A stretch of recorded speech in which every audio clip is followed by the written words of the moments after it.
Good morning, this is Dwight Norris of fishnetwork.com, and I'm here to help you go fishing. We're right here next to the Charles River at the Newton Community Rowing Center. We have a nice little boat ramp here. As you can see, boom, there they are. Boom, there's the river, and boom, there's the boat. It's the first time you've seen it like uninflated. I'm gonna pump up the 5 compartments. 1, 2, 3, 4, and 5. And you see the back fill up too. Here's a transom. Got the trolley motor. Gonna head up the river toward Boston. See what we can hit on the way there. People love to do their little rowing here. It's not my thing, but I'm here to fish. So let's get out there. Part of this process is pumping it up to 30% on all 5 tubes, and then you insert the floor. You don't want it fully inserted because then you can't get the floor in. Didn't realize that was still rolling. Well, we're headed over to our first bridge abutment here. You see it coming up. This is the one that's going right next to between Watertown and Brighton, and it goes right next to, right behind us is the Newton Community Rowing Center where we're coming from. And we're gonna hit this up with the spinnerbaits, some got the word swim shads, and some gigantic worms, and see what's rolling at this first bridge abutment. Then we're gonna work, I was told to hit the grass flats in between the bridges, which I think is like everywhere on the shoreline. But I'm gonna look for specifically for that and see what's happening. Never fished under this bridge or really any bridge well, because I didn't have a boat, but now I'm on it. So we're back again, still trying to hit the bass. I got stuck on a rock with my shaky head jig. There's a lady over here who's quite skilled. She's got her own boat, got her own dog with her, and she's fishing too. She's hitting those bridge abutments. I'm trying not to use spinnerbait. I got my old bass, my old striper rig right here, black and blue. I should probably have a trailer, but maybe later. For now, I'm gonna keep trying this. See what happens. Whoops. Uh-oh, the whole thing is moving.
Like that.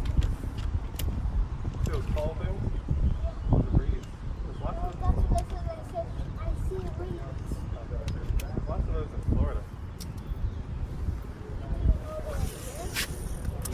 Not like that. I haven't seen that big of a mass over before.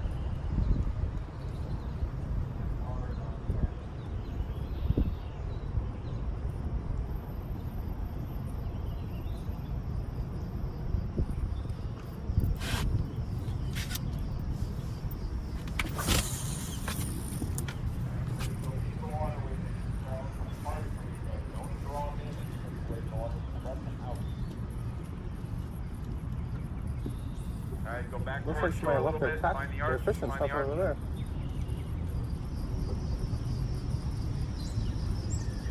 See that boat? Behind you?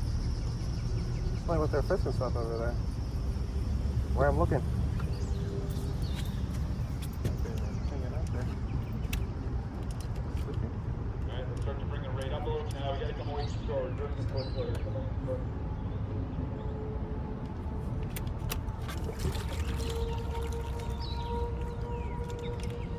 You want to fish with something else? Fish with Alright, use the half slide and get a little more punch. A what?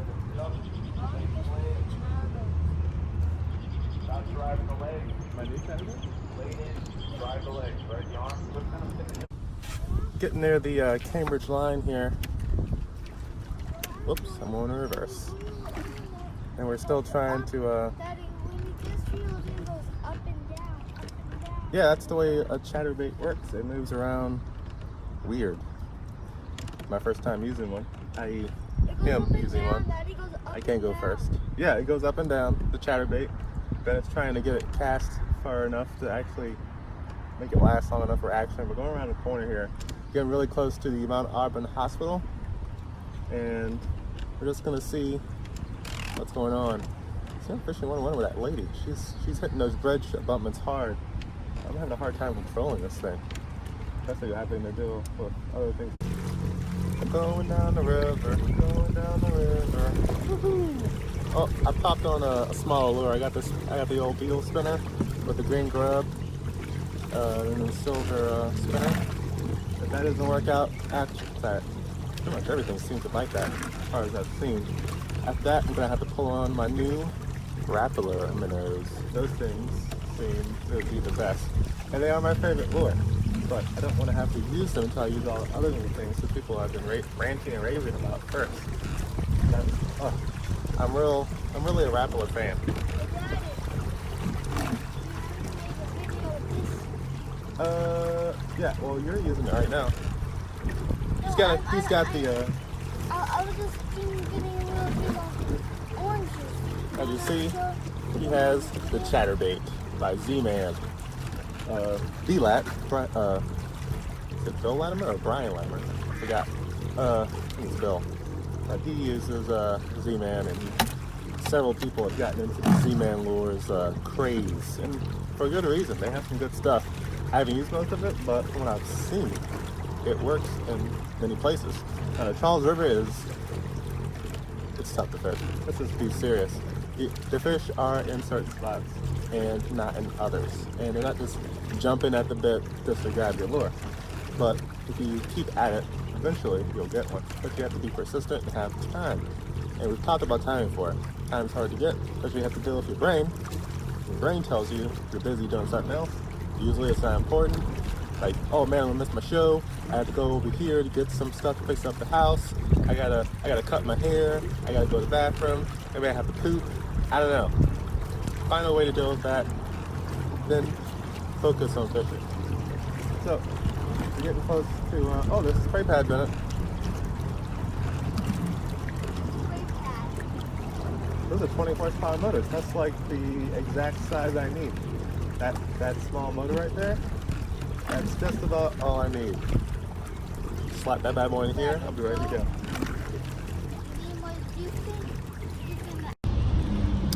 Let's mosey on down the river. Going back home. I don't know what's up with these bass. Lady next to us, we saw her catch two. She had caught one on a worm, and she caught one on a spinnerbait. They were both like under the trees, probably like would seem like an inch of water. I've been working this boat a lot, switching baits and working with the wind, working with all the boats going around me, and didn't really fish that much per se. But that's cool. We're out here. But now we got to head back because I went pretty far.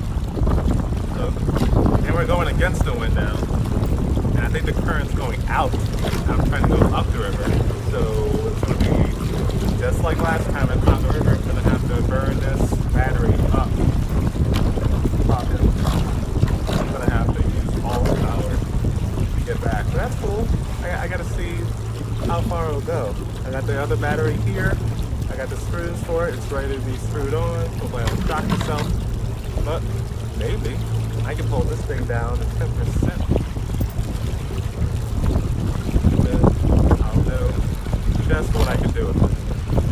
About 5 hours, a lot of fighting the wind. I spent most of my time speed 4 and 5. Not just rolling around number 1 all day like I was a converter because there wasn't too much to do it. But it looks like we're still going forward. Probably nothing but 3 miles an hour. I think I recorded that speedometer test. It was a little wonky because the internet connection went out. But yeah, we're rolling. And let's turn this around. Let's see here. This is the water. This is the output here. There's the whole bridge. And harbor. There's some big boats out here going by. Like that one. See it? Yeah. They're going out into the ocean, have some fun, party up, drink some beers, some fine wine, some hard liquor, and laugh at everybody else who's struggling. That's cool. When you get yours, you get yours. You should be out there trying to get yours too. Yeah, suntan. All shiny.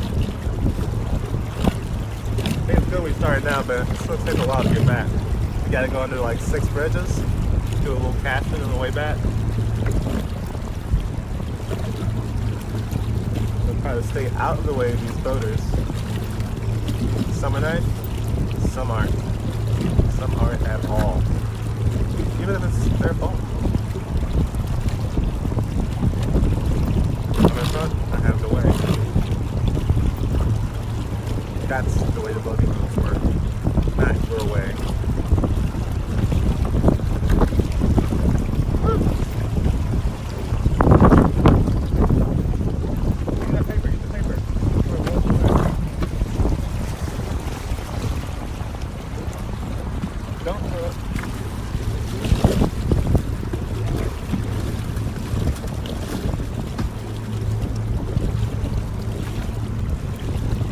Not gonna finish it, dude. Not gonna finish it, dude.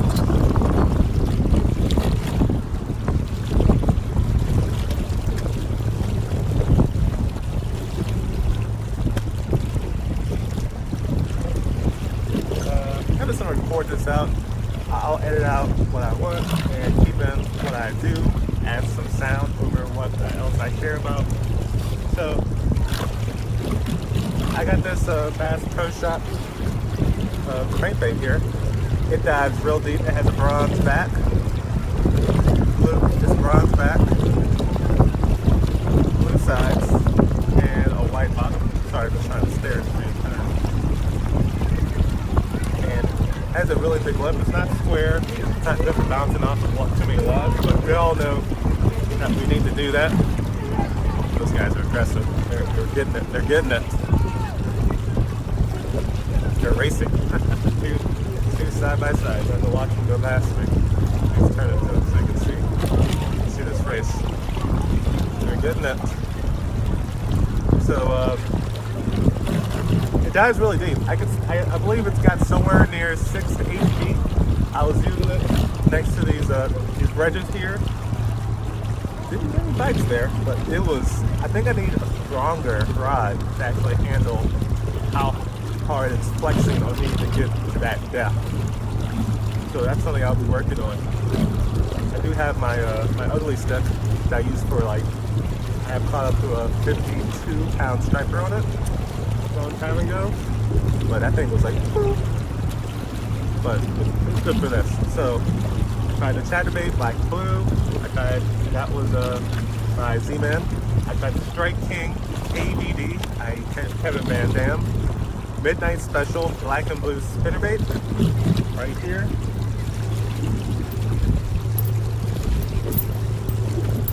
Right here. Try that.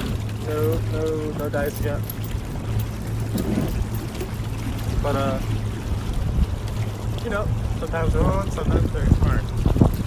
And for me, you know, I need more practice. I need to try more things. I need to try them more often. Yeah, maybe I need to stick to one thing. I do know one thing. I definitely like having more rods and reels rigged up with what I want. One for a crankbait, one for a spinnerbait, one for a little tiny spinner that catch the small ones when you think there's nothing big around. This little spinner here. One for a worm. I think what else I want to use. One for a jig, your flipping jig and your flipping rod, so you can pull them out of the weeds or the brush. Actually, let's stop right here. I cast that far.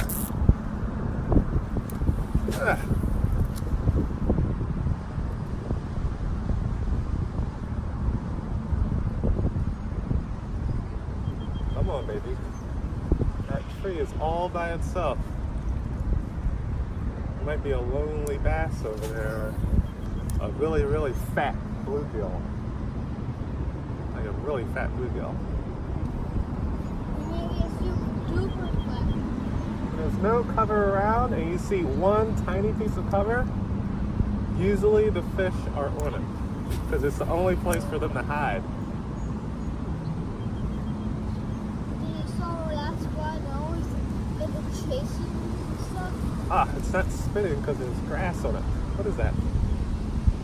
What? Uh-oh, the wind's blowing it. Come on. Oh, it's a log. You got it. Let me move this thing before I end up on it.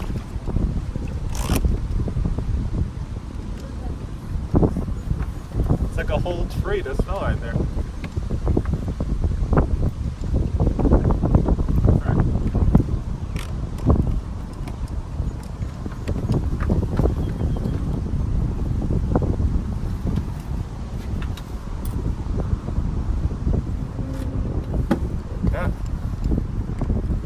That was tip 2. There's no cover around and you see one tiny piece of cover. Odds are something's there.